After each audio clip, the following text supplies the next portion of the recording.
Okay, guys, so yesterday was a big day for me. David Weiss contacted me again on Zoom, and we got a chance to chat again for another hour. Honestly, I thought I was going to go shorter than an hour because we already talked a lot last time. But man, this guy is full of interesting facts and information, and we ended up going over an hour again.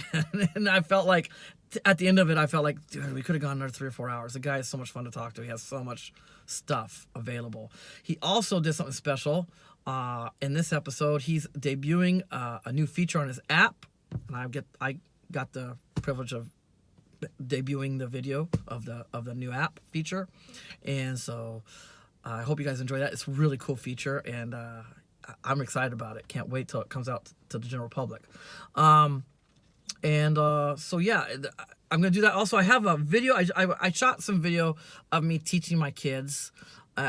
It was a sample lesson kind of. I didn't draw on the board too much because just for time, I was trying to keep it short, and it still ended up being like 15 minutes. It's still kind of long, and so I didn't have time to show it to David Weiss. So I'm gonna put it at the end of this video. So guys, if you want to watch what a lesson looks like with my older kids, wait till the end and you can see what a science lesson looks like.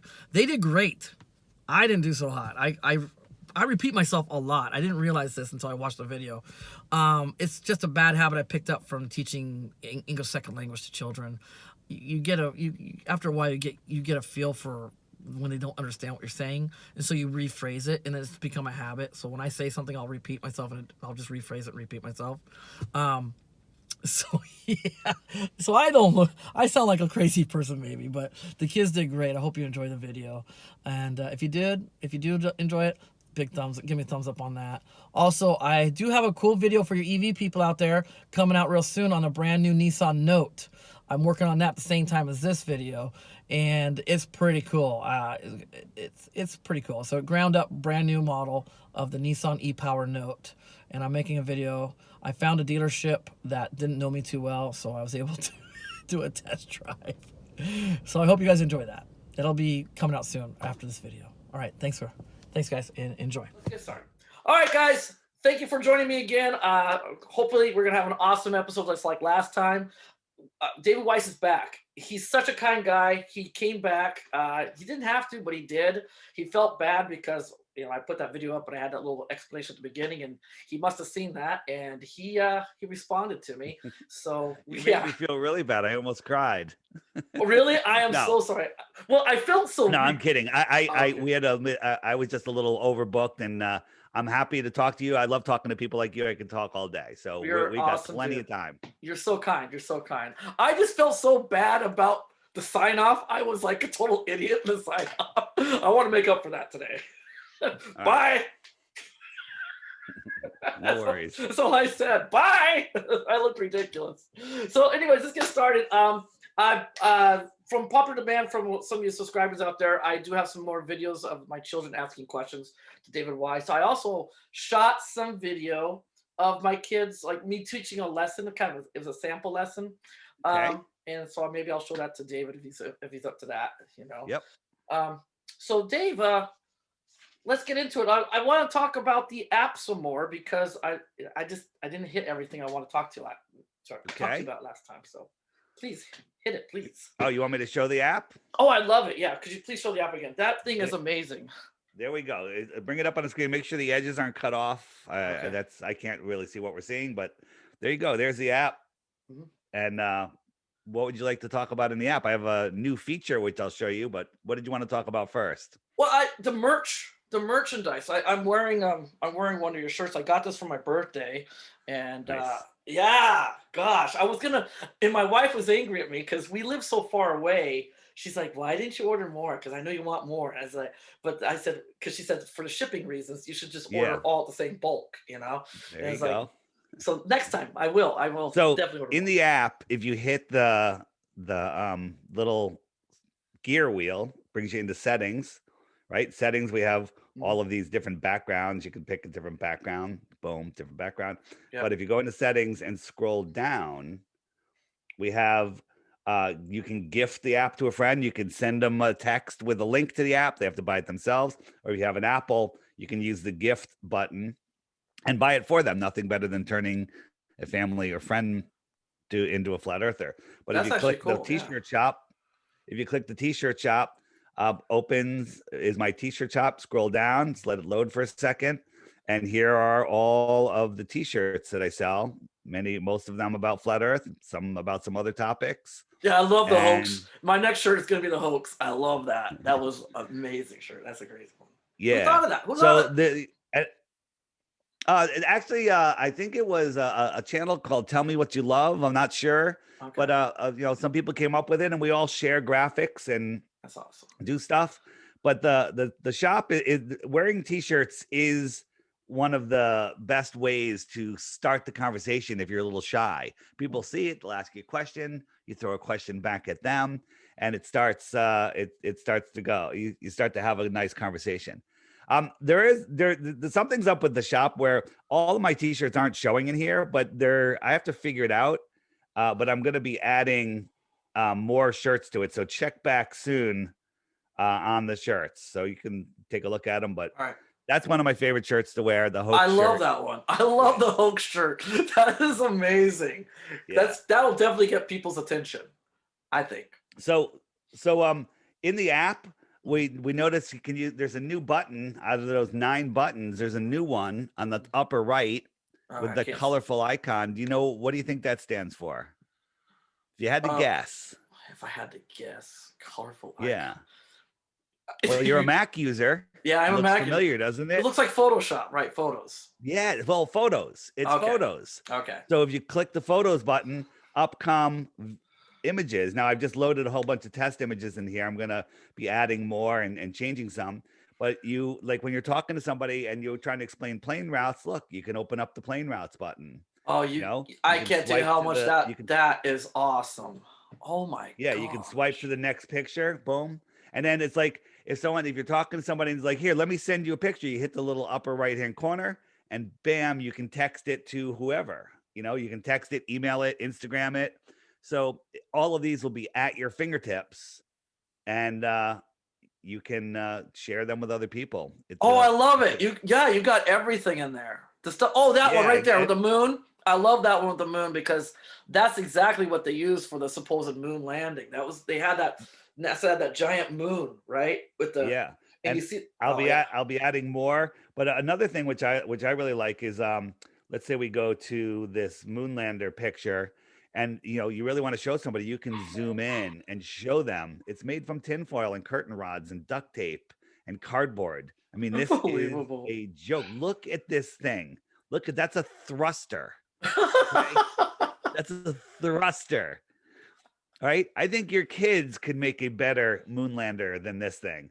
So people have been wanting to, ways to have pictures and zoom in on them. I think I did it. You did awesome. That is amazing because that photo too. That's a great one to show people. The moonlander. It's ridiculous. Yeah, the moonlander, and then when you're looking at like the picture of the Earth, and you want to show them, look, the clouds are stepped and repeated. You can zoom in and see that the clouds are the same clouds used again and again. And the quality is just insane too. Yeah, the definition is really good. Those are good photos.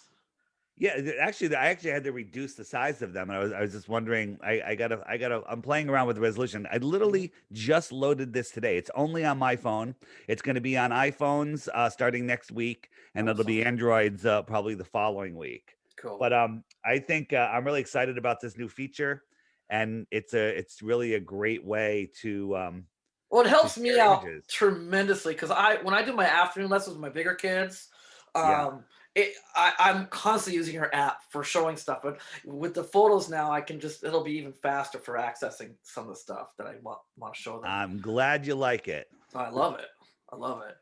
Your app already it had everything at your fingertips, and now you just even proved it. Like, I don't know. It's even better. And yeah. Today's video is a video. It's one of my videos. It's not listed yet. It's only on the app. Don Pettit. Oh my God! I watched that. I just watched it before we hooked up. Oh my gosh! What did you think? It was hilarious. That was great. I call him Don Petite because Petite. Yeah, because he's got a petite mind. He's got a petite mind. That guy, the way he talks.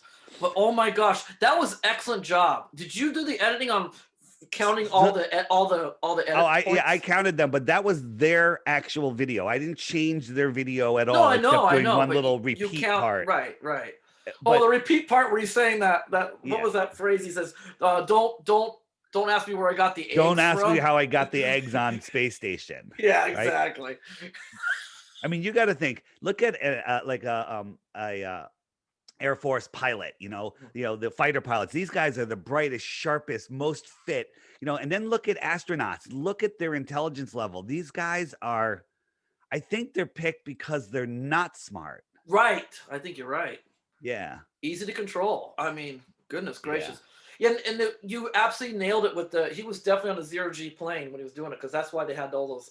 You can actually see the edits, right? Right, the cables They in the background, they were moving all over the place and stuff. right. There's ones that are way worse. Another thing, when I don't know if you ever played with this on the app, when people you can hide some of the stuff that you don't want there. Like if I go, I can turn off like the countdown timer I'm not using, and you can hide different things. But when you would like remove a few of the buttons, it would just remove the button and leave a hole. But now when you remove, let's say I'll just remove all of those, you go back, the buttons, they line up. They don't just leave empty holes. Oh, nice. So if I add 3 more back in, or even two or 3, whatever, I'll add these back in, and it just keeps them in nice in order.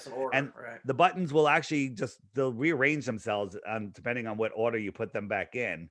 Oh, so you can like turn them all off, and then whatever you want first, you select that one first. I got it. Right. So there they are, and look, now the pictures is at the bottom. I like that, so I can organize the way what I use most often.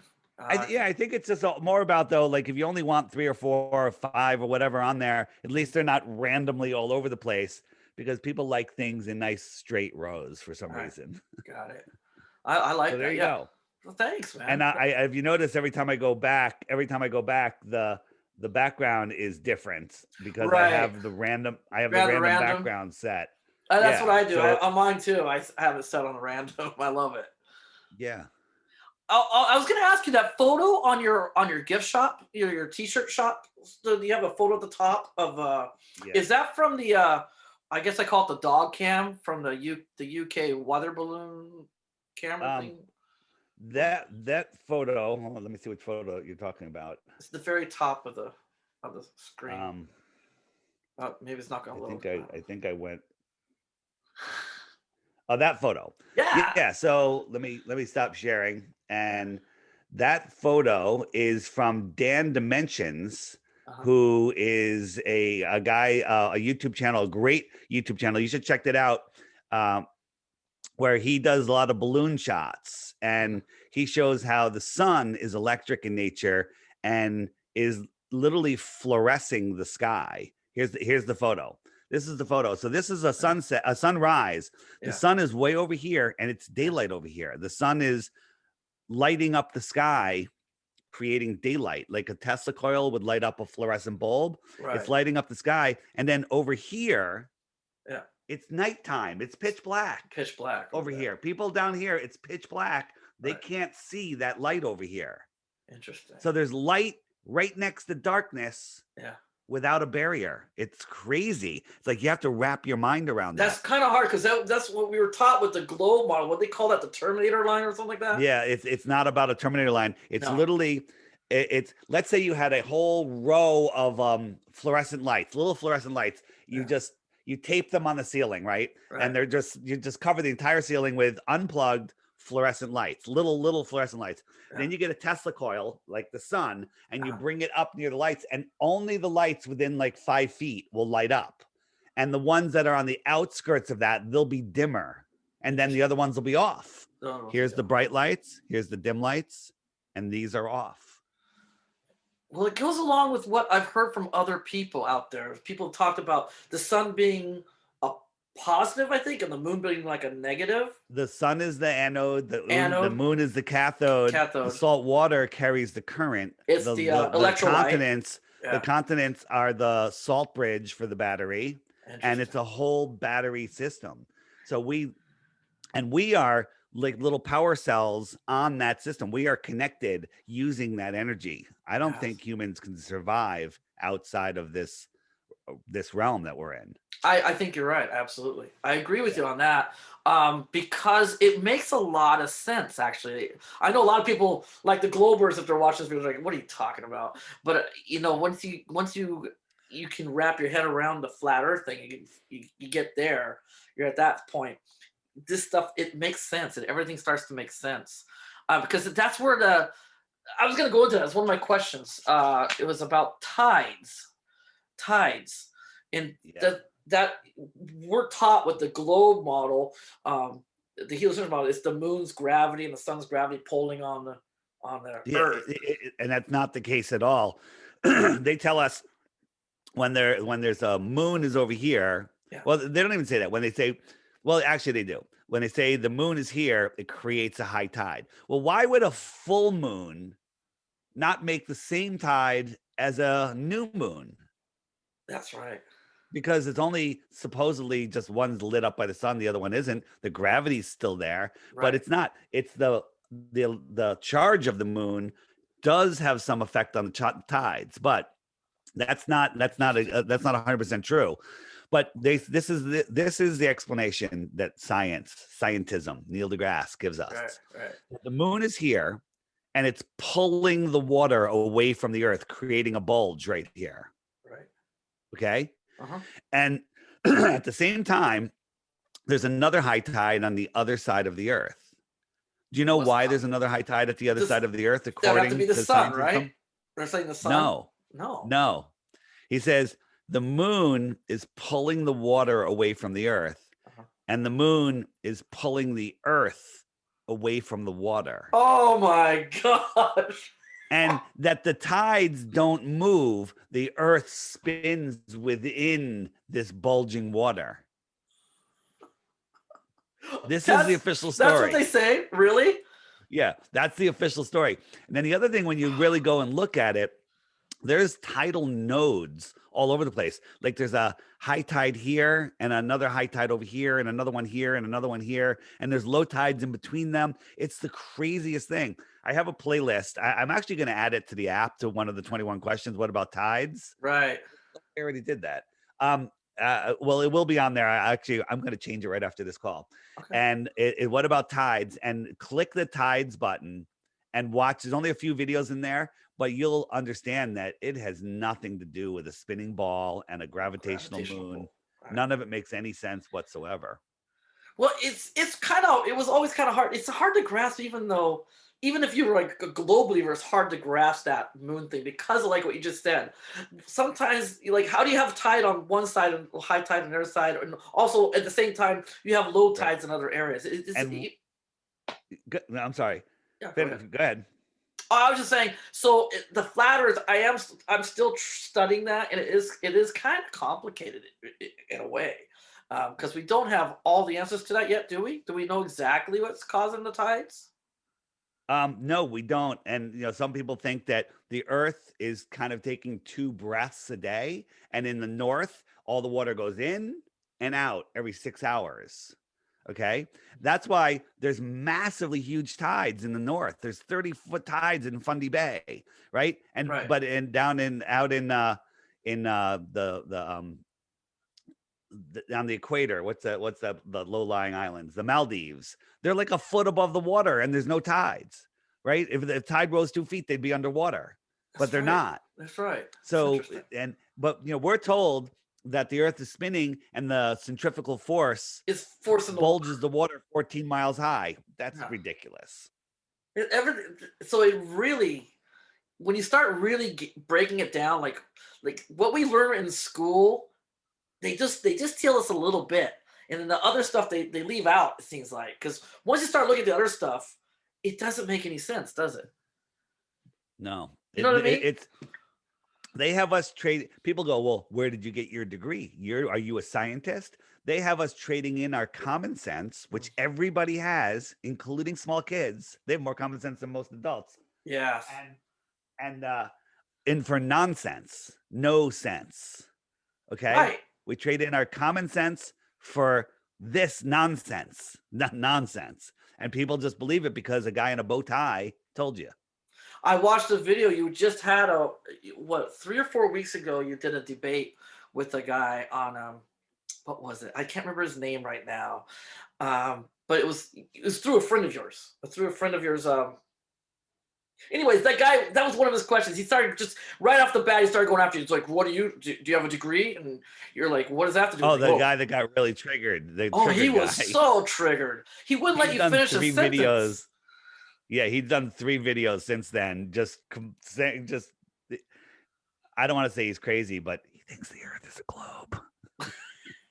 Even after what you showed him, I mean, you had boom. It was hilarious. Like every time you tried to bring something up, you were like, bam, you were right on the money, man. Or how would I say? You were just like, you were on fire. You were like all ready. I was interrupting him. I was interrupting him a lot because I know what he's going to say next. And so it's like, I lose my patience sometimes, and I don't want to hear the second half of the question because I've heard it. So I just interrupt and give him his answer. And he's like, you're interrupting me, but I already answered your question. There's no need to drone on and on with the same drivel. And he pretended to not understand. He pretended to say it doesn't make any sense. I don't think he understood.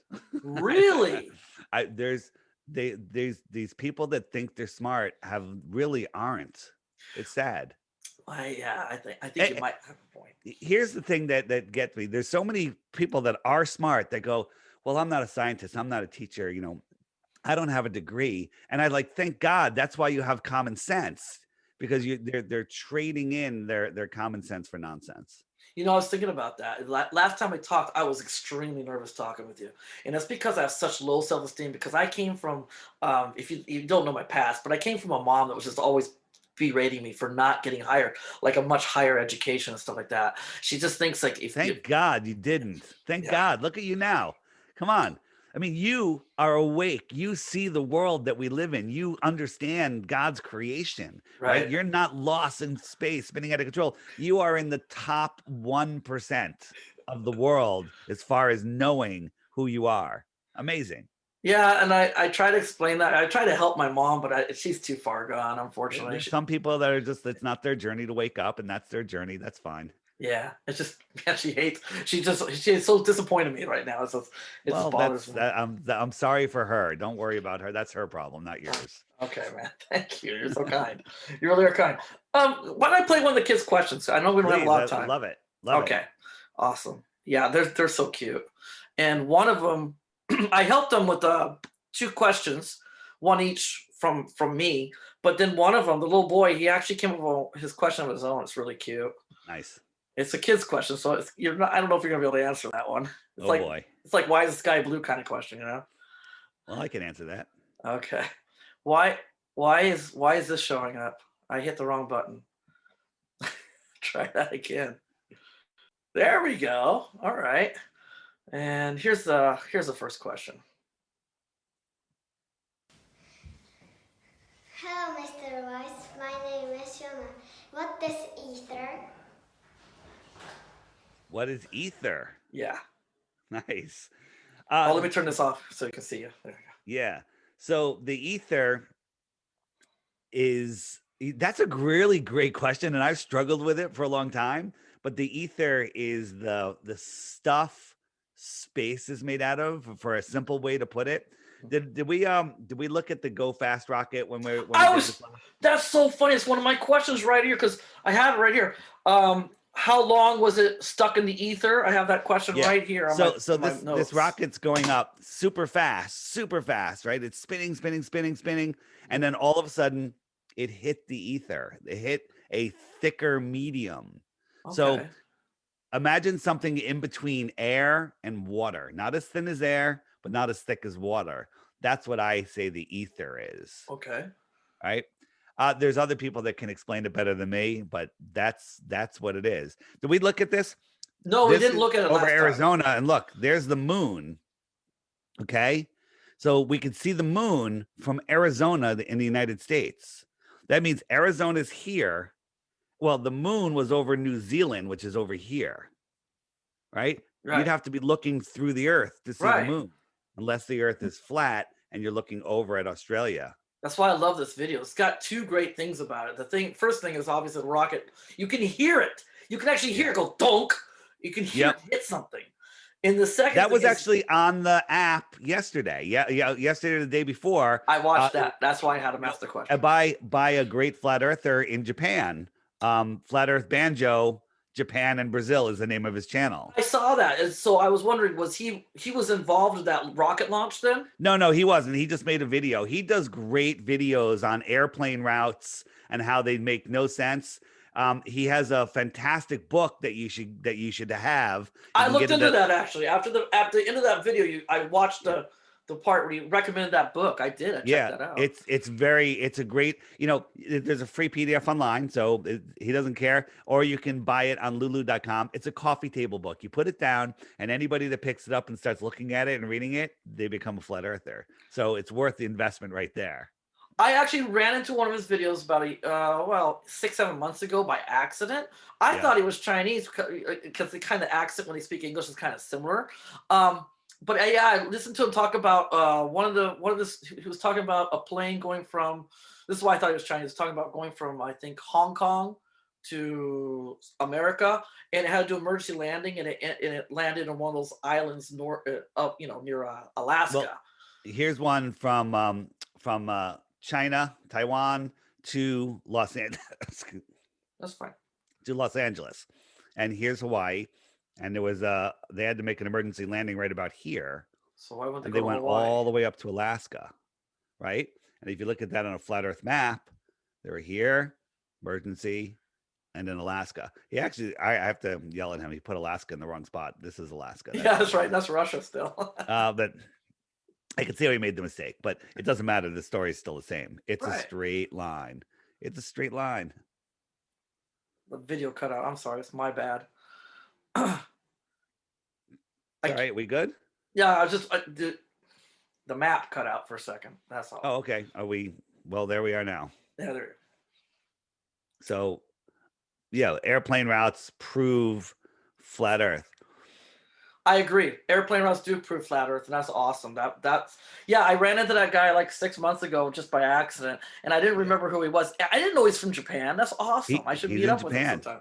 I need to meet him. You should reach out. Yeah. Awesome.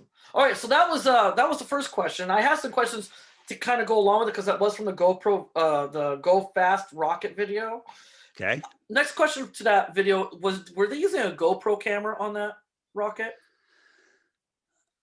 I'm not sure which cameras, but I'm not sure. There was times where the Earth looked flat from there, but it's not about. It's not. I don't look at that video as what the camera is, the shape that it's seeing, because even a regular iPhone will curve, if you have things near the top of a lens or a bottom, they curve it. So it clearly shows that it's flat, but the fact that we can see the moon proves that it's flat. Okay, good. Even if it curved it wouldn't matter. You can't see the moon.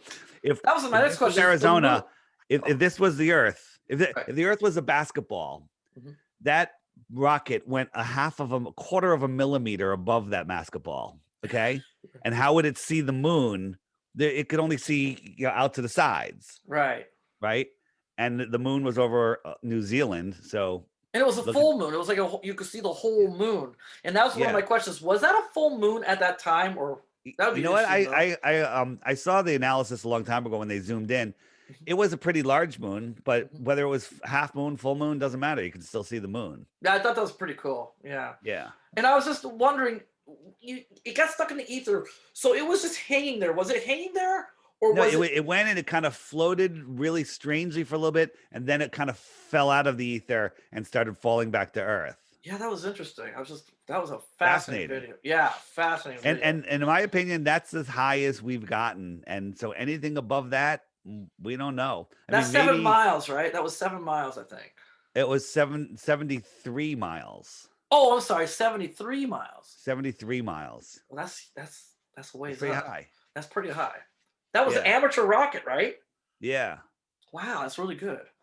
Were you there for the launch? No, I was not. We just found the footage and analyzed it, and to put something together like that takes a lot of money, a lot of sponsors, and a lot of technical know-how. And some people have tried to contact them and get more information and see if they're going to do it again, and try to. That sounds like me. I was like, that was so fascinating. I was like, I want to do that. I want to be involved in that if they do another launch. That was so cool. So, anyways, let's go back. Let's do another video of my kids. Cool. Are these okay? I love it. I just hope they don't ask me a tougher question. That was tough.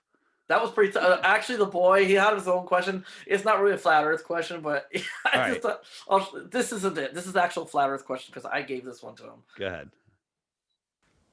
Hello, Mr. Weiss. My name is Anna. Don't we have rover on Mars? Oh boy. Oh, did you hear that? Could you hear that? Yeah, I heard it. question? I heard it. Do we have a rover on Mars? Right. So unfortunately, this is really sad for me to tell them. NASA's lying to children. It's the worst thing ever, right? Do you listen to Flat Earth Man's music? Oh, I love that. It sounds like country western music, right? Yeah. So, and he's linked on the web button in the app. Go to Flat Earth Man. Find the one about they're faking space. And there's a line in there that talks about they're lying to our kids. And it literally brings tears to my eyes.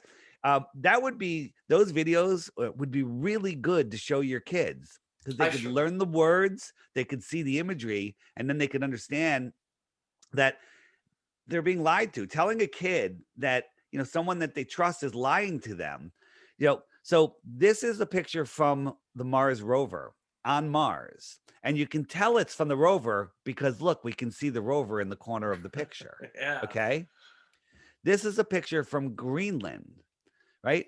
Print this out and give it to your kids and ask them to circle things that are the same, like the search and find, like what's the same in these pictures or what's different.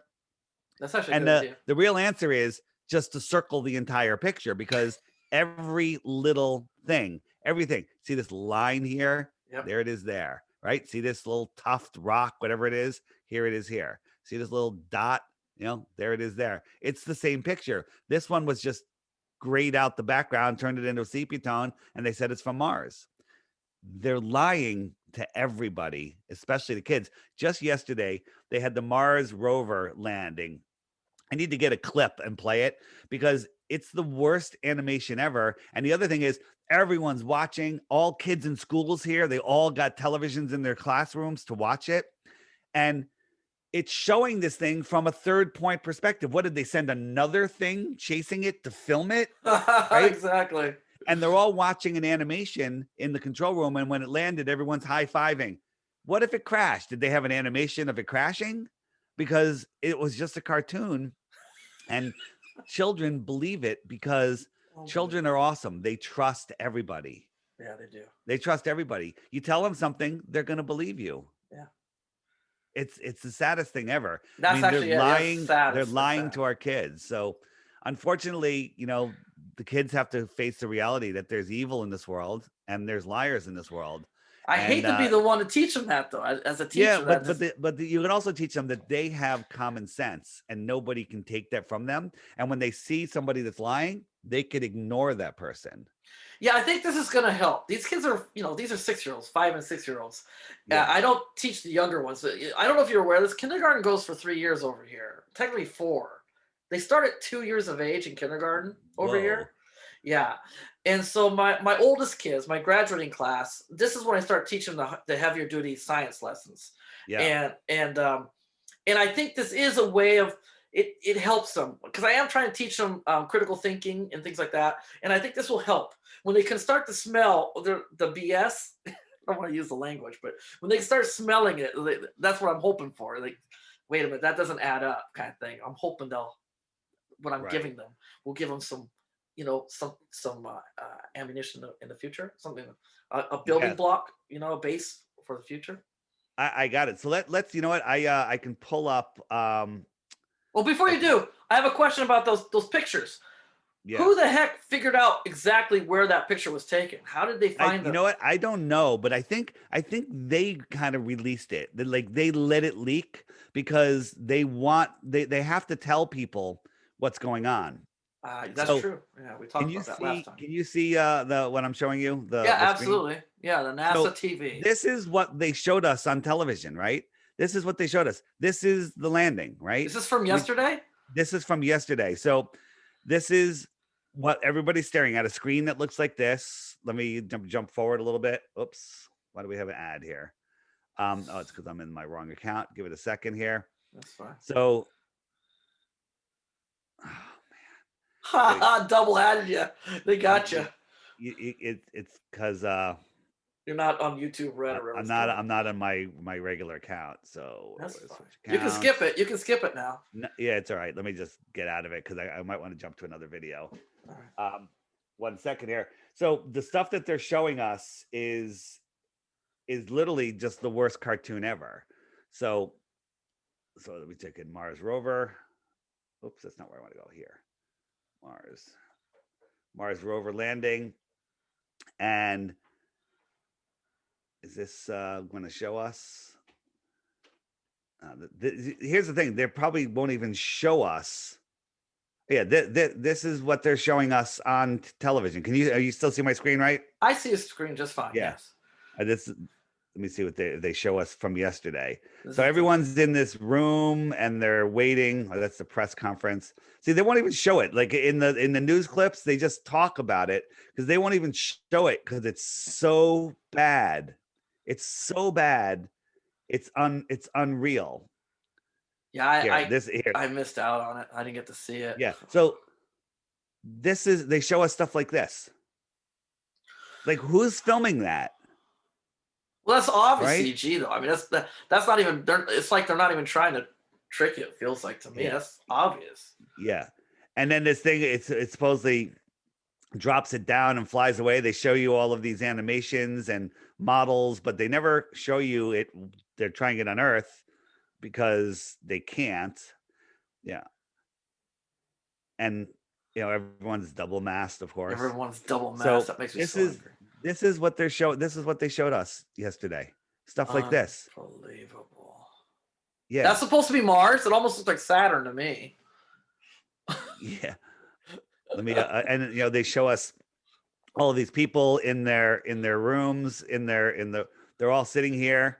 They do that. They do that stuff. Yeah. They just show you stuff like that. And they barely show you anything, but when they do, it's this. And kids just believe it. Let me see if I can get to the landing real quick. Yeah.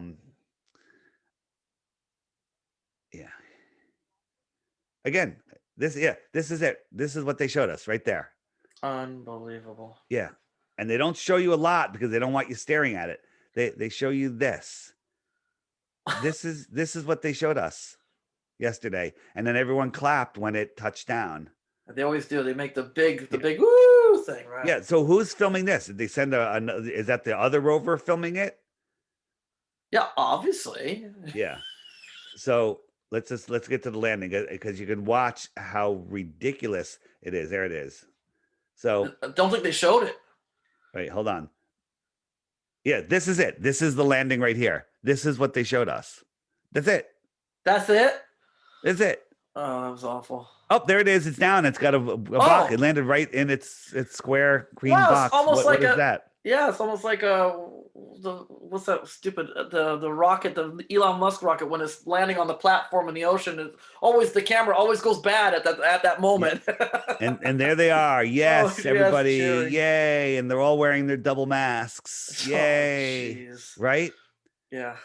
Don't even get me started on double mask stuff. Oh, I know. So my school, I won't allow anybody to come to my school with a mask on. I good for you. Yeah. Well, I don't allow anybody in my house with a mask on. Yeah. And I'm going to have a sign on the door that says if you're vaccinated, you're not allowed in here. Good idea, actually. Good idea. Yeah, I don't want to be near anyone that's vaccinated. God, yeah, it scares you. What's in that stuff? They're just starting to get over here. The vaccines are just starting to show up over here. But I'm not doing it. But yeah, the mask thing, it bothers me because I grew up in the 80s, and what the big thing back in the 80s was nuclear annihilation, right? And I remember I was scared to death. I was crying, talking to my dad, like, oh. And my dad believed in that stuff too. He believed in the nuclear bombs. It's amazing. People are emotionally attached to believing in, you explain and show them how nuclear bombs cannot exist. Right. and they're like, no, no, no, no, they have to exist because it's part of who we are. We grew up with this information, and it's hard to let go. All right, Right. next question. Well, yeah, okay. But my point was, I don't want my kid. I'm not putting my kids in that situation. So Good. I'm not trying to. I just try to keep the mass out of the picture. Okay. Next question. Right. I have another question. This one's gonna be a hard one. You're looking forward to that. Okay. Let's see here. Here it is. This is on his own. Next, you have your own question, right? This is something you thought of on your own. All right, go for it. Hello, Mr. Weiss. My name is Ayana. You don't have to do it again. You don't have to say it again, but okay. That's all right. The Neptune and Uranus were the gas planets. Oh, okay. So you say why are Why are Uranus Uranus and Neptune and Neptune gas planets? gas planets? Very good. Very good. I don't know if that's really a flat Earth question, but that's That okay. is a good. Fine. No, that's a job. good question. Thank you. That's a good question. Awesome. The answer is because you got to make crap up. Sorry, you got to make stuff up. So we're told that nothing exploded, created everything, and then all of the rocks made perfect balls, and all of the gases accumulated into giant gassy suns, and stuff that's in between is like almost big enough to be a star, but not a star. It's all made up nonsense. That's a great question because it makes no sense. That's why you asked it. It makes no sense. How can you have a ball of gas in a vacuum? Right. How? It's You not can't. possible. You can't. Because It's nature impossible. abhors a vacuum. You can, Right. I teach that to my kids. I'm glad you liked the question. I wasn't sure. That's a good question. And it's because the kid is questioning nonsense. Right. And I'm afraid I do teach the nonsense. You're required to. You got to do it, but you show Yeah. them, say, hey, it's a choice. You can look at this. This is what they want to teach you. And this is how I see it. Right. All right. Good. Awesome. So those are the questions of the kids from those kids. Okay. I had some questions too, though, just real quick. Well, we actually hit that one. I had a question from the. Do you remember the Apollo 11 the documentary about them faking the Earth to the window? Yeah. That documentary was still made. This is a question. It was made with the assumption of globe Earth, right? That documentary. Right. So the guy, Bart Sabrell, Yeah. who knows that we faked going to the moon, still thinks the Earth is a globe. Right, because that's why I had some weird questions. I had some questions to it. Why are the astronauts weightless? Why are they weightless? Well, he's saying because in the documentary they're talking about they're up in space and they're weightless and stuff. Well, I don't think is the ether? Are you weightless in the ether? Again, there's so many things. Like the reason they're weightless on the space station, besides the fact that they're hanging on wires and not on the space station, is because the space station's falling at the same rate as the curvature of the Earth. That's right? what they say. Right? So yeah, that's what they say. So if I'm falling towards the Earth, I'm falling. It makes no sense. It makes no sense over the curve, but on the way to the moon, why would they be weightless? Right. That's what I'm saying. But you just brought up a good point because they were going towards the moon, so they got the gravity of the Earth pulling this direction. They got the moon pulling from this direction. Why are they weightless still? Yeah, because it's nonsense. It is nonsense. It's all nonsense. Well, then maybe I shouldn't even ask these questions because it's all nonsense. No, it's good. No, because you're asking questions that expose the ridiculous nonsense that they try to get us to trade our common sense for. Well, then I don't think you can answer this question. But where were they really? Do you think when they were making the fraud? They were in a studio in Hollywood. So that thing with the window, that was just probably like a what do you call it, projection screen? That's a good question. Maybe they were in a high flying aircraft, just flying over the Earth. And there's many people that believe that Bart Sabrell is a shill. like, he's like, okay, the people that are going to watch this can speculate that the moon landing was fake. But if I say, hey, that they were halfway to the moon and they were faking it, that means space is still real. You know, that's a good point. That's why They don't I ask care these questions. Right. if we think we faked the moon landing, as long as you still think you live on a globe, right? So you know, I kind of go with that. I go with that train of thought. Yeah, I agree with that. So he is. It's very interesting. And now, like Patricia Steer and myself, we had him on our show years ago. Oh, cool. And we were schooling him on flat Earth. He could not see anything we were saying, or refused to see. I would say refuse, because if you're open-minded enough to figure out the moon landing was totally falsified, then you really shouldn't have a problem with the fact that the Earth could be a flat Earth. If somebody said to me, you know, make a choice, I give you $1 million if you get it right. Is he a shill hiding the flat Earth, or does he just not see it? I'm going to go with shill. I'm going to go shill on that one, because you can't have it both ways. You can't. Right. I don't think so. Because like I said, what opened my mind to everything was the realization that the moon landing was faked. Because it happened way before my time. I already went through this. But yeah, I was brought up thinking it was taped. And then when I found out later, when I was older, they said, no, that was supposed to be live. I was like, oh, I'm not buying that for a second. Because I know how transmissions work and stuff like that. It just didn't make any sense. Anyways, let's see. I was going to ask, there was something else, and I had it in my notes. Let me show the kids how easily, are the kids going to watch this? Yeah, obviously. Yeah, definitely. So here is, they can tell us this is from the space station. They show us stuff like this, right? Right. It kind of looks like it's from the space station, because they always show like the Mars rover or the panel, but this is not from the space station. This was filmed in somebody's front yard. Yeah, I love that. And we just turned it upside down. I love it, because that's totally right. Like when you fly in a plane, you look out the window, if you're flying over the ocean doesn't look that blue ever. Right. And you could also, like, if you don't know which way is up or down, if you don't feel the gravity, right, you know, you can't see that. And then this is supposed to be 40,000 pounds of steel falling out of the sky. Watch when this guy jumps, watch how fast he falls. Boom. Tiny boom. He's gone. He's out of sight almost already. Right. Right. And he's 200 pounds. This is 40,000 pounds of steel. It's not. Anyone would know that this is a blimp, a balloon. It's a balloon. That's absolutely a balloon. Yeah. And I still think they're pointing up. They're not going down. They're pointing up. I think so too. I agree. And that's the footage that they show us. That's fascinating. So I don't know if we talked about this last time, but this is very interesting. Is so Werner von Braun, the Nazi German. Oh yeah, with his famous gravestone with the right. And he wrote a book called Project Mars. You familiar with this? Yes, fascinating.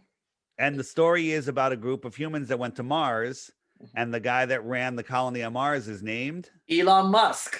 Well, his name Elon, not Elon Musk. I'm sorry, Elon. So this was written in the 1950s. So they're predictively programming us. Worse than that is, by the way, if you try to order this on Amazon now, they change the cover. They change it, right? But this is what it is. This is Elon's rocket that he's going to Mars. Right.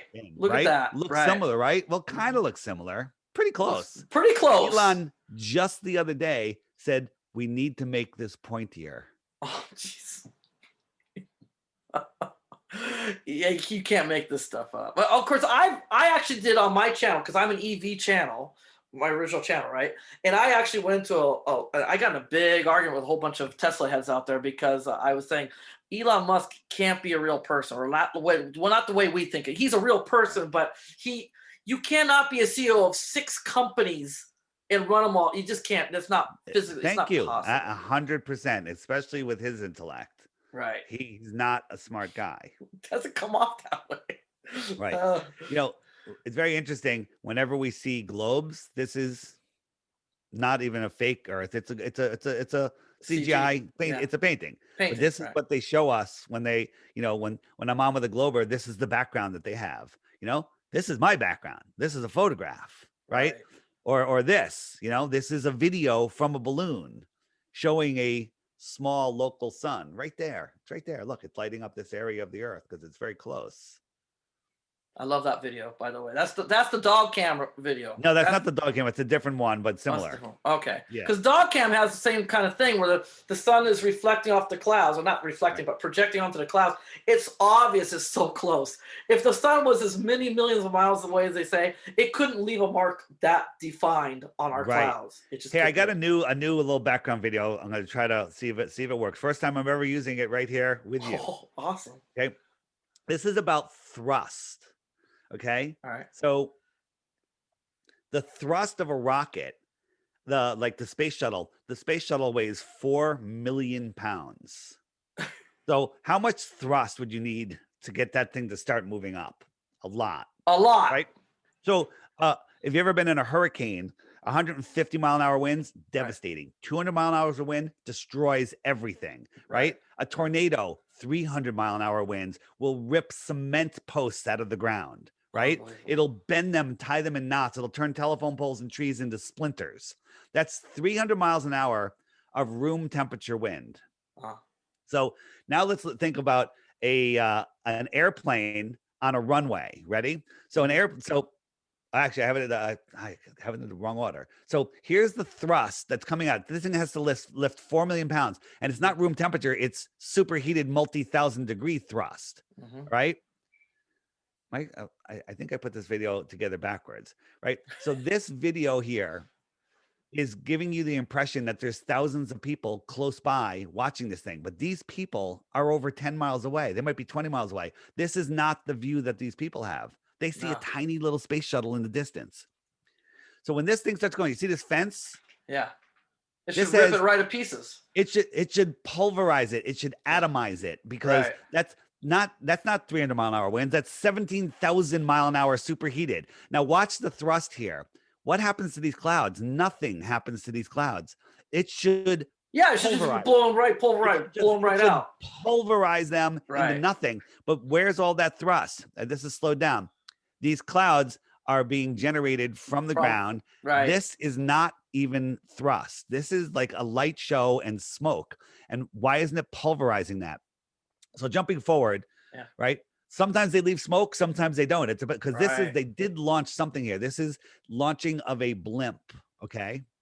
And so this thing, I'm gonna jump forward. It goes downstream, down range, right? You hear the announcer, and if you can hear the sound, when this thing separates, it's 30 miles downrange. But yet you hear the sound instantly, boom. Instantly, and it should be 90 seconds delayed minimum. It should be closer to probably over 2 minutes. That's right. So one, you wouldn't hear it. Two, it happens right there. Bam. We hear it. And then this thing's going so fast. How is the dynamic thing going sideways? It should be just whipping away too. And also, there's no way to turn these thrusters off. So how come it doesn't just fly away when it lets go of this load? That's right. And how is it going sideways at 17,000 miles an hour? I didn't even think of that one. I've watched that video many times.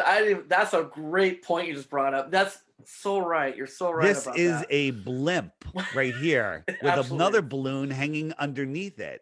So think about the aerodynamicity of the space shuttle versus the SR-71, right? You know, the SR-71. Oh yeah, SR-71. That's all spy plane. Yeah. So this thing goes 2,193 miles per hour. And if it goes, and that's Mach 3.2. If it goes any faster, it actually starts coming apart. It starts like the metal starts warping. Yeah, it's super hot. It gets super hot. It gets super hot, but the wind speed, it gets like 550 degrees. You could cook a turkey in there. How come the pilot doesn't cook? Right? The thing is, it's that hot. And the edges will start to rip apart if it starts going any faster than that, because even though it's shaped like a razor blade, but this thing can go 23,000 miles, whatever. What's that number say? I can't see it. 22,615 miles per hour. It can go that fast.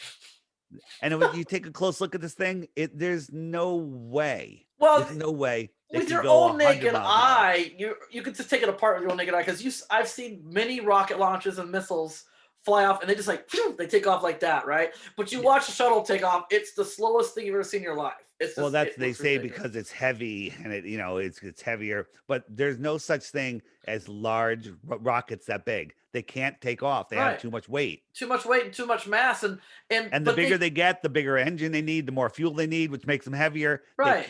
They can't take off. Like the Go Fast rocket is probably close to one of the biggest. Maybe they can go a little bigger. I don't know, but nothing like this. But NASA can't have it both ways. They do. They talk about how many G's the astronauts take, all those G's, and how fast they're going when they're inside the shuttle. But then they can also say at the same time, well, it's a big thing. It doesn't take off, so it doesn't. It's not. It's slow. You can't have it both ways. But NASA wants it both ways. It has to speed up 200 miles an hour, like every 3 or 4 seconds for the entire time the engines are burning. Yeah. That's no human could survive that. No, it would just, right. It would destroy. But we it. see astronauts in there holding a little cane, pushing buttons. What if they drop that cane? Okay, and at that speed, you couldn't even lift your arm. You wouldn't be able to lift your arms. You would be trying to poke things, and you'd be poking the wrong buttons, and the thing would explode, and everybody You'd be shaking like crazy. If you could move your arm, you'd be shaking like crazy because the thing's shaking. Like, yeah, the whole thing's so ridiculous. I love it. That was great. That was a great. Here's an experiment you can do with your kids. Get something like a long piece of plastic or a sheet of plastic or sheet metal or whatever, and set some lights up lower, and look across it, and so you can see the reflection like this, right? Which is the same as the reflection like this. Right. Then bend it just a little bit, and this line will disappear. It'll turn into a dot. Oh, that's awesome. That's actually a very easy one to do. Yeah. I'll definitely do that because you'd be surprised. These little 5 and 6-year-olds, they are clever. If you do something like that, common sense. They have common sense. If they have the visual in front of them, they can comprehend. I had a video I was going to show you. I don't have time now, but I had a video I was going to show you where I was just showing a different lesson. It had nothing to do with flat Earth. It was teaching them how microwaves work, how microwave ovens work. Right. And I had all these really crappy pictures I put on the board, but they understood it. They actually figured it out, and they got it. And what I was breaking it down to, I was just breaking it down to, these work on the same exact frequency as a microwave, and stuff like that. Here's another experiment you can do. You can get some like pottery bowls of water. Okay. Like get a pottery bowl of water or bath, something bigger, a bucket, whatever. You fill it with water, and you say that's the container, and then break the pot. Break it, take away the pot, break the pottery, and the water is just going to go everywhere. Right. Okay. Water needs a container. Right. And Antarctica is the container for our water. Good point. It's the container. That's one of the things, though. The Globers are going to say, well, that's gravity. Gravity's going to hold it down or something like that. Gravity, water needs a container. That's it. Like we use the example. Flat Earthers use the example of the wet tennis ball, and you I hate that example because I'm on the Glober side. I'm on the Glober side on that. Okay, right. Okay. There's no gravity on a tennis ball. Right. Exactly. And you could argue like a basketball would stay wet, and that amount of water is like that could represent a whole ocean on that scale. Right. Okay. That's a horrible argument. I hate it when people use that. I want to. I'm glad you said something because I actually had that written in my notes because it bothers me. I wrote that down. Right. So all of the continents are surrounded by water, but all of the water is surrounded by the container, the land. Right. That's higher. Right. That's higher. Is that higher than our highest, like Mount Everest? Is that higher than even Mount Everest? Well, they say that the mountains and the outskirts of Antarctica are taller than Everest. I haven't been there, so I can't verify it. Right. But the average elevation of Antarctica is higher than any continent. That would be the container of the world. Okay. All right. Hey, David, we're almost out of time, and I do have something I'd like to share with you if it's okay. It's not flat Earth related, but I think something you might like. You might even know about this. If you know about this, please tell me so I don't play the whole video for you. It's a 10-minute video, 7-minute video. All right, we're gonna do it right on the show here. Yeah, we're gonna do it on the show. It's for you. It's for everybody else. It's my gift to you. If you don't know about this, what is it? It has to do with your. Oh, okay. I can set it up. When you do laundry, do you have sensitive skin? Are you a sensitive skin person? Sometimes, yeah. I'm interested. Go ahead. Okay, laundry soaps and stuff like that. Okay. Yeah. How do you buy laundry soap? Do you use laundry soap? I use Sophia Smallstorm has a special powdered natural soap that works amazing. It's cheaper than anything else, and it works better than anything else. Okay, well, then maybe you won't be interested in this video, but I have something even better, I think, than that. Go ahead. All right, Hit let's me. play it. Let's hit it. Let's hit it. All right, this is for Dave Weiss and everybody else out there that's interested in this. Does anybody out there have sensitive skin or allergies to laundry detergent, things like that? Or does your washing machine, even if you put tons of soap in it, your clothes still come out smelling kind of funky? And you end up having to use a lot of dryer sheets and things like that to try to cover up the smell, or fabric softener. I have a great idea for you. Also, this is a really great way of making your washing machine last longer as well. What we're going to use, I'm going to help you get rid of laundry detergent. You'll never have to use laundry soap ever again your whole life. This is a very economical, great way of washing your clothes, and it's actually healthier, and it's better for the environment, and it's better for you, and budget-wise, you can't beat it. And it's going to help your washing machine last a lot longer too. So let's get into it. So first thing you're going to need is magnesium balls. They look like BBs. I'll just pour some in my hand to show you. They look like this. They're small. They look like little BBs, but they're not perfectly round. And these are magnesium balls. And depending on the size of your washing machine, you're going to use a certain amount of grammage. Another thing you're going to need are little nets like so. It's open on one end and closed on the other end. And you're going to put the magnesium balls in here, and you're going to tie this up, and then you're going to put it in another bag. After you tie that up, you're going to put it in another bag and tie that up. And so you're going to need these little nets. They're usually used for sinks. In Japan, we get these things, and they're for your sinks because we don't have garbage disposals over here. So I don't know how available these are. You probably can find them on the internet though. So you're going to need little nets like so. And then the next thing you're going to need are these little laundry bags. These little laundry bags, these are for women's delicates or whatever. And you want small, as small as possible, because these things don't take up a lot of space. And so you're going to double bag it into one of these, double bag them, and you're going to stuff them in here when you got it all done. And we have a small washing machine, I think it's 11 kilograms, I think it is, for laundry, which is what, 23 pounds, 24 pounds of laundry. That's all it can do. It's a small washing machine. And so we use about 300 grams of these. So you just turn your scale on. Is it on? Can't see. And you pour it in until you get whatever the desired amount is. Now we're using 2 bags. One bag has 200 grams, the other bag has 100 grams. So let's say you want to do, in America, you're probably going to want to go, I wouldn't go any further than 500 grams. So let's say you do 3 bags. 2 of them have 200 grams, and 1 of them has 100 grams. So we just want to put 200 grams in, like so. Oh, I got a long ways to go. I'm reading this upside down. Yeah, close enough. So about 200 grams there. And then you just pour it into your little bag here. You pour it into your little net. Make sure you don't get too teeny of a magnesium ball. They can't be too small. If they're too small, they're gonna fall right through these little holes in the net. You tie it up.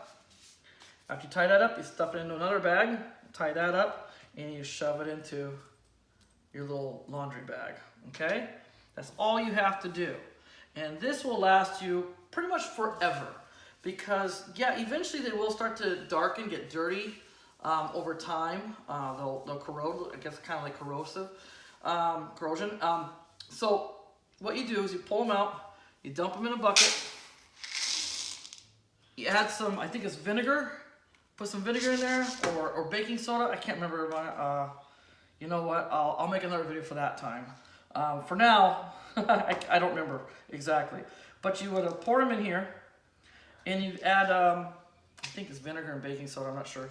And it makes a chemical reaction, and they'll clean themselves. They actually clean themselves. And you Then you rinse them out, you get all that stuff off of them, and clean them up really good with water. And you just put them back in the bag, and you can use them another, again. And we've been using for over 6 months now, using these laundry bags, and we still haven't cleaned them. They're still hard to see through here, but they're still not dirty at all. They're still fine. They're still going strong. So you probably won't have to do it like more than maybe once a year at the most. You need even less than that, less often than that. But you can clean these up and reuse them. So you just do a one-time purchase of these magnesium balls and the nets. You have to replace these more often.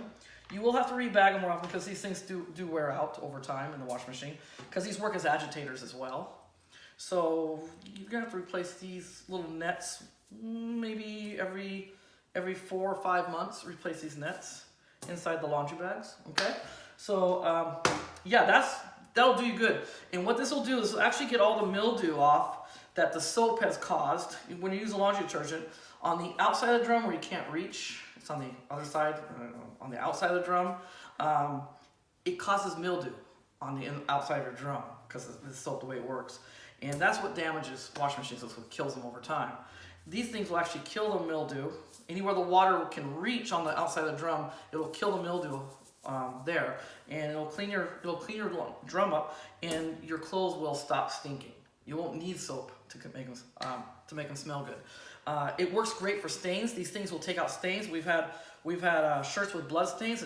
It's actually taken the blood stains out. We've had shirts with oil stains from cooking, and the stains have come out. My wife was very shocked about that when we first started using these. We were skeptical, and it turns out these things work great. What else? And the smell. What it is obviously there's no smell to it, but your clothes smell pretty much like they smell when you buy them from the store. It's great. No odor, no agitation to your skin. This is so healthy. You can put this stuff in a cup of water, drink the water, and you're gonna be fine. You're gonna be good to go. You try doing that with laundry detergent, it ain't gonna happen. So, just a little tip: try these out. American washing machines, probably 400 to 500 grams of these.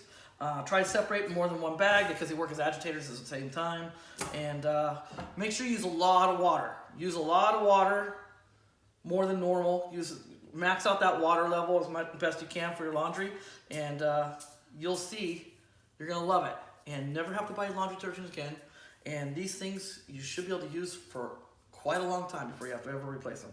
If you have to, just clean them up when you get dirty. Thanks for watching. There, that's good. Magnesium balls. Magnesium balls. I have them right here. Are they're not edible? What are they used for? Well, as you see, they're used for wash, clean, bath. You can put them in your bathtub, take a bath with, or you can use them for your laundry. Are they magnesium? They're magnesium. They're actual magnesium. And do they shrink over time? Probably. I have no idea. They haven't shrunk yet for me. And what does a bag of magnesium balls cost? Not much. Not much. Over here, this bag was, how many grams was this thing originally? 600 grams. Cost me, I think, less than $20 for this. Okay. And literally, they do last forever. Here's the actual bag. One of my bags I use in my laundry machine. Dude, these things are clean. They clean your clothes, and they make it smell good. Yep. And everything. I kid you not, it works. They work awesome. And wait, hold on. Your wife agrees? She's the one she can't believe it. She's the one that found the idea. She was just goofing off and she found this idea. And as you can see, they do sell them over here. Tell him you use them for laundry. You clean your clothes. I'm in. I'm gonna try it. You got to do it. I'm gonna order it right now. I talked a friend of mine into it over in Boston, and he was skeptical. He just bought a washing machine. Well, I said, since you have a new washing machine, get these and use them. And but he loves them too now. He's a big fan of them now. Give it a try. Crazy. They're really good for you. I bet they only work on a flat Earth, though. Prove me wrong. That's a good one. I'll see it. So, anyways, thank you so much for being on my what do you call my show, whatever you want to call it. And all your kids, keep thinking for yourself. Don't let anybody tell you something without thinking for yourself. Thanks. Oh, I am going to put the video of me doing the sample lesson. I'll put it at the beginning of this video, or maybe the end, but I'll put it in so you can, if you want, you can check it out if you want. Okay? All right. Thank you. Thank you. Thank you so much for giving me all your time. I mean, that's crazy. And I appreciate it. no problem. You have a good one, and keep up the hard work. You're a hard worker. This is your full-time job, isn't it? This is it. Oh, that's crazy. So, guys, help this guy out. David Weiss is a great man, and he can't do it by himself. He needs your help. Let's help him out. Here's how you help me out. Give the app to your friends and family. It'll help you. You'll help yourself out. Well, I had a great story from a guy. He's awake, aware. He's one of us, but he goes to work and he's surrounded by zombies. They're all asleep. They have no idea, and he gifted everyone at work the app, and now he says he has 20 flat earthers at work. So now every day he goes to work, it's like a flat Earth meetup. Nice. He didn't have anybody. So he converted his entire, most of the people in his company over to flat Earth. What's better than that? I mean, that was a $20 investment for him or whatever. He sent it to like 7 or 10 people or whatever, and they all became flat earthers. That's amazing. You know what this week is? Yeah. This is International Gift the App to a Family Member. You're kidding. You're making that up.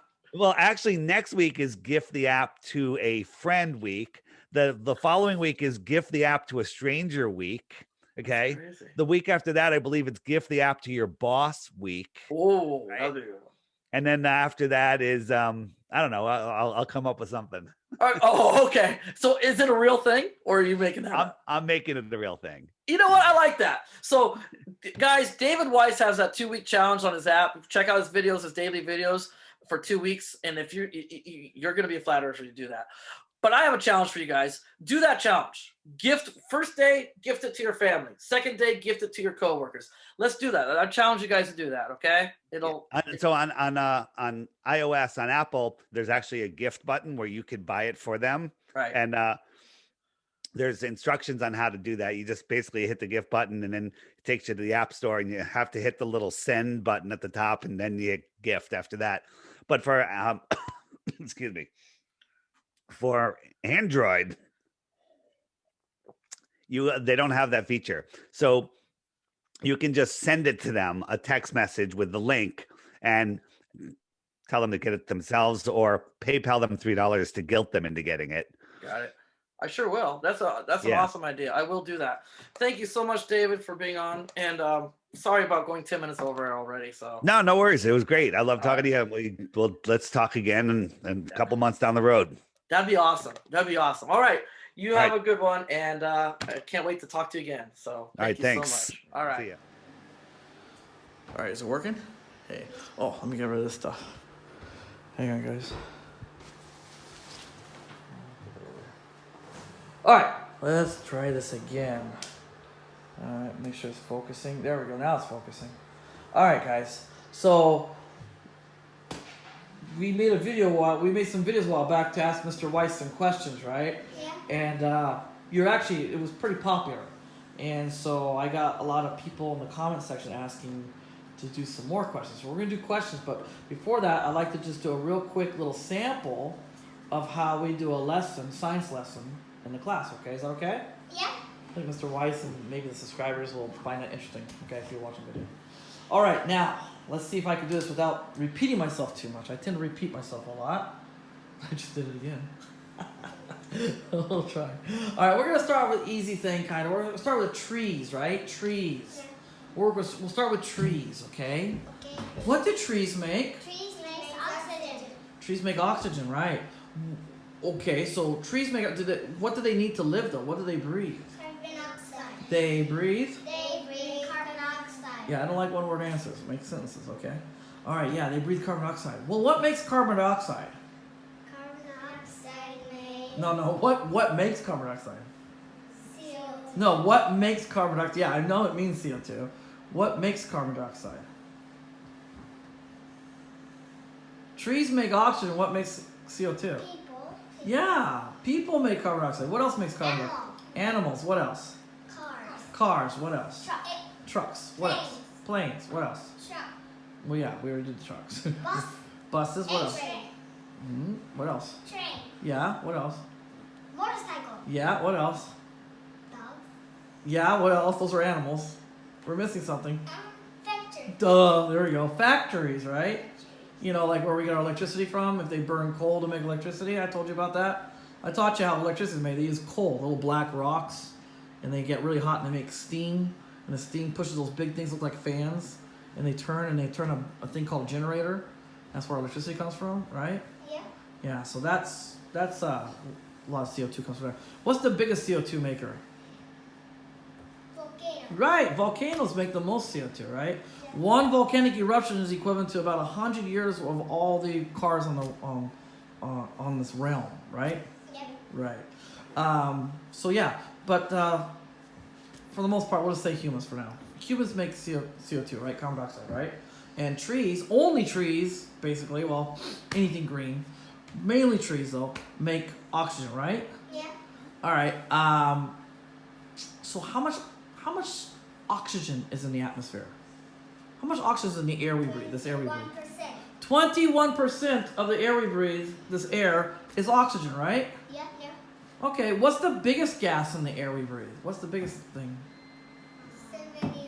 Yeah. What is that? What is it? What do we call it? Nitrogen. Thank you. Nitrogen. Nitrogen is that's the biggest gas. 71% of our atmosphere is nitrogen. Do we need nitrogen to live? No. No, but our bodies have gotten used to it. We need oxygen, right? Yeah. And trees need carbon dioxide. How much carbon dioxide is in the air we breathe? 0.03%. Yeah, 0.037%. Some people round up to 4, 0.04. I'll stick with 0.03. It's not a big deal. But yeah, that's it. That's all the carbon dioxide in all the atmosphere. With everything, lots of things make carbon dioxide, right? Volcanoes, vehicles, factories, animals, people, and only 0.03%, right? Just a teeny little bit, right? And trees make 21% oxygen, right? In the atmosphere. That's crazy. So if there were no people, animals, cars, or anything, what would happen to the trees? They would probably die, or a lot of them would die. Not all of them, but a lot of them would die. If there's no trees, what would happen to the people? People just die. Yeah, we're gonna die because we don't have any oxygen. Trees make oxygen, and if we don't have oxygen, we can't breathe. Also, animals can't breathe, so they're not gonna be around, and so we're not gonna have any food to eat, right? Yeah. So not only are we gonna suffocate, but we're gonna starve. Whatever comes first, right? So what do we call that when we need trees and trees need us? Symbiotic. That's symbiotic. That's right. Very good. So the air has 21% oxygen. If our atmosphere had 100% oxygen, would that be a good thing? No. Why not? Because it will be looks like a bomb. It'll be like a bomb, right? It would just kaboom. Because oxygen is very, very flammable, right? Yeah. Remember that experiment we did with the candle, and I put the glass over it, and all the oxygen went away? What happened to the candle? What happened to the light? Candles gone. Yeah, the flame. The flame went out, right? Yeah. The fire went out because no oxygen. So oxygen, even at 21%, we can make fires at 21% oxygen, right? Yeah. Just 21% oxygen, we can make a fire. It's crazy, right? Yeah. So how do rockets work? They need oxygen, right? Yeah. Yeah, they do. They need They need oxygen for the fire, right? So can rockets can they work in space? No. I don't think so. There's this guy, I showed you a video a long time ago, of this guy doing experiments, putting rockets, the same kind of fuels that they use for supposedly the space shuttle and SpaceX, using those in a vacuum, and they weren't working. They can't work in a vacuum. Rockets don't work in space. Have we been to the moon even? No. No, not at all, right? Yeah. That's impossible, right? And in the heliocentric model, how far away is the moon from us? Do you guys remember? 37,000. miles. That's right, 237,000 miles. That's a really far away, right? Yeah. That's crazy far away. 237,000 miles from the Earth is the moon. In fact, it's so far away. If you look here, what do we have this on the board? What is this on the board? It's a solar system. Solar system. This is the heliocentric solar system, right? Yeah. What does heliocentric mean? The sun is the center That's right. The sun's in the center, and all the planets go around that. That's the heliocentric model. So that's what I have on the board. If we go by what they say, they tell us the moon is 237,000 miles away in the heliocentric model. If we go by that, we can take all these planets, including Jupiter, which is so big, you can put like, I think it's 6 or 8 Earths can go in front of it. That's how big Jupiter is alone. Saturn's gigantic too. All these gas planets are huge. You can take all these planets from Mercury all the way down to Neptune, put them between the Earth and the moon, and there'll still be room. There'll still be space available. That's how far away the moon is. But when you look up at the sky, on the full moon, when you look up at the sky, does the moon look that far away? No. Not at all, right? It's kind of weird, isn't it? That's kind of weird. Interesting. All right, so let's keep talking about the heliocentric. But wait. You guys know the heliocentric. What's the other model? If we have a heliocentric model, what's the other one? Geocentric model. What does that mean? It's the Earth is the center, and all the planets go around, and the moon and the sun Go around that. star. And stars, right? And they go around, right? Like that. That's right. Remember I showed you that app? Remember the app? It looks like a clock, but it's got the Earth and then the sun's going around. Remember that? I showed you that? Yeah, like that. That's the geocentric, right? Yeah. Okay. And remember I also showed you another video. Remember that video I showed you, the heliocentric model? That Mr. Weiss showed you that video? Right, the sun's going through space and all the planets are chasing and they're spinning around. Does that look possible? Not really, because like if you sit on the floor, you just sit on the floor. Guys, everybody sit on the floor. Sit down on the floor.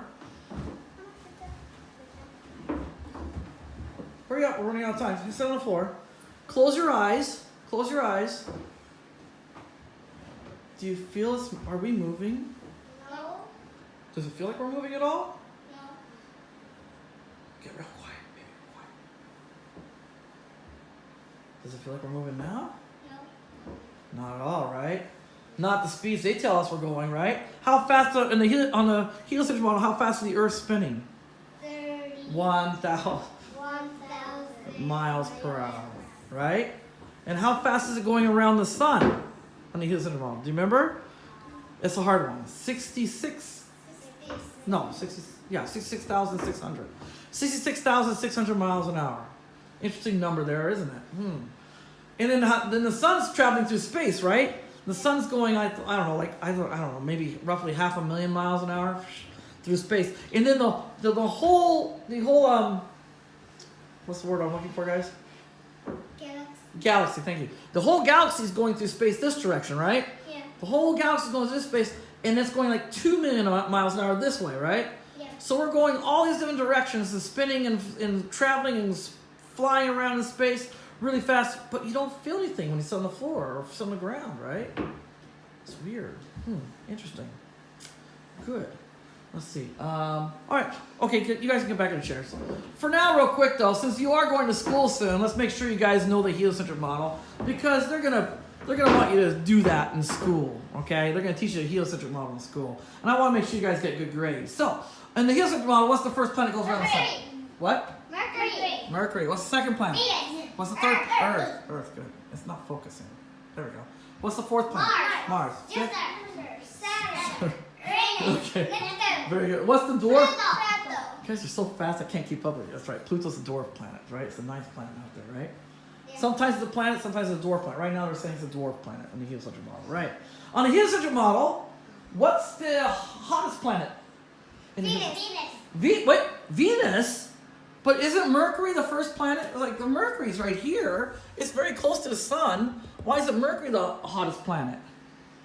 Because Venus has a very thick atmosphere. Oh, you're right. Venus has a very thick atmosphere.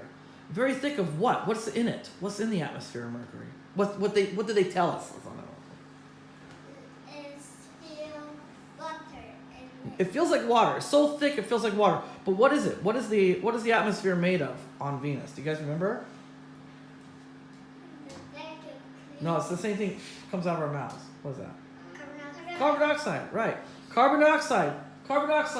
They say it's over 90% on Venus. Now, have we been to Venus? No. No. Have we been to Mars? No. Have we been to Jupiter? No.